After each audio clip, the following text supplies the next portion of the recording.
मी इसी बौद्धिस्ट सामाजिक संस्थाचे संस्थापक व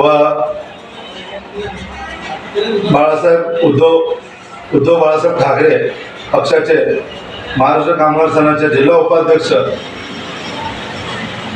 सर्व महापुरुषांना मी अभिवादन करतो व माझे 2 शब्द ऐकावे असे मी एक विनंती करतो की आपल्या देशातले मानासलेले व पूर्ण देशात जे नाव आहे तसे म्हणजे ते अण्णा हजारे.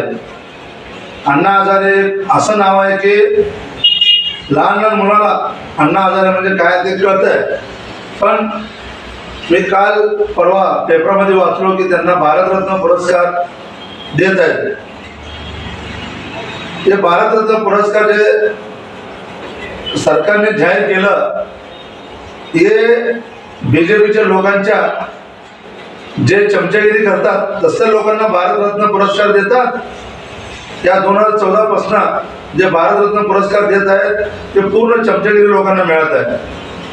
माझं एक आश्वासन असं आहे की मी 2014ला भारतीय कम्युनिस्ट पक्ष पार्टीमध्ये कामाला होतो सोलापूर जिल्ह्यामध्ये. आडमासरच्या विधानसभेला अण्णा हजारे हे येणार होते. अण्णा हजारे येत असताना हुतात्मा स्मृती मंदिरमध्ये आम्ही कार्यक्रम ठेवलो होतो. तर अचानकच शिंदे साहेबचं त्यांचं काय बोलणं झालं माहीत नाही आहे. आडमास्तर आमदार होणार होते तेवढ्यात अण्णा हजारेचं मास्तरांना फोन आलं की मी तिथं उपस्थित राहू शकत नाही. कारण अण्णा हजारे जेव्हा इलेक्शन येतो तेव्हाच बाहेर पडतो. इतर टायमाला अण्णा हजारे बाहेर पडलेलं मी कधी देखील बघितलं नाही. आज माझं वय 42 चालू आहे.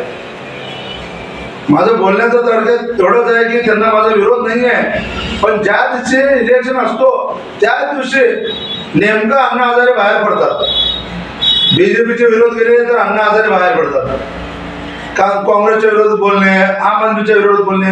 अरे ज्या आम आदमी पार्टीने त्यांनी तयार केले तशा ठिकाणी अरविंद केजरीवाल सारखा माणूस तयार होऊन मुख्यमंत्री झाला, त्यांना देखील ते विरोध केले.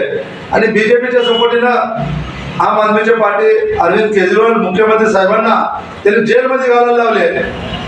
जेलमध्ये घातल्यावर अद्याप एक 10 ते 15 दिवसाखाली त्यांना निर्दोष म्हणून मुक्तता केलं. माझं एक म्हणणं आहे की जो सोशल वर्क आहे, जो राजकारण नाही आहे, पक्षाचा इन्व्हॉल्व नाही आहे, फक्त सोशल वर्क करतो, लोकांचे काम करतो, अशा लोकांना भारतरत्न पुरस्कार द्यावं अशी मी सरकार, महाराष्ट्र शासन, सरकार व केंद्र शासनाला विनंती करतो की अशा लोकांना भारतरत्न पुरस्कार देऊन मोठं करू नका. कारण राजकारणाच्या लोकांना देऊन तुम्ही आत राजकारण बाहेर समाजकारण अशा लोकांना ढोंगी बाबांना देऊ नका, एवढी माझी विनंती. जय महाराष्ट्र. राज्यातील महत्त्वाच्या आणि आपल्या भागातील ताज्या बातम्या पाहण्यासाठी आजच आमच्या विश्व 24 न्यूज चॅनलला यूट्यूबवर सबस्क्राईब करा आणि बेल आयकॉन प्रेस करा.